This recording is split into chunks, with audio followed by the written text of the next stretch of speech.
Accountability is back. I quote Secretary Pete Hegseth. That was our Secretary of Defense on the record just a couple of months ago.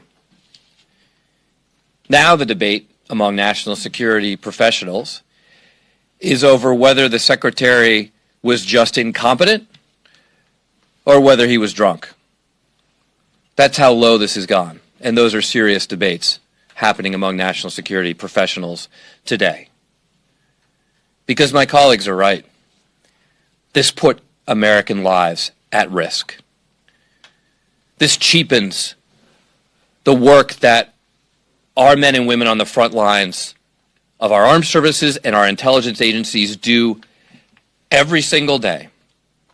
Because it says the rules that apply to you don't apply to us as your leaders. There's a simple concept that I would have thought Pete Hegseth would have learned in the National Guard, which is leadership by example. Well, let me tell you, if any Guardsman at any level, including the most junior private, had done what Pete Hegseth did, he would not only be fired, would not only lose his security clearance, but he would probably be criminally prosecuted. Let's just debunk a few myths here, because now the approach these leaders are taking is to lie. That's not in the leadership manual for our armed services, but that's what they're doing now. They're saying, oh, this information wasn't classified. Without even knowing the full details, we know that the time of attack for this operation was in the message. Let's be clear.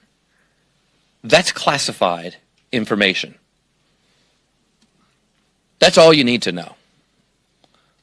Let's address another issue. Was this illegal? It's illegal on two different levels. One, it's mishandling classified information. That's been well established. But the second level it's illegal on is that the executive is required to maintain records of its communications.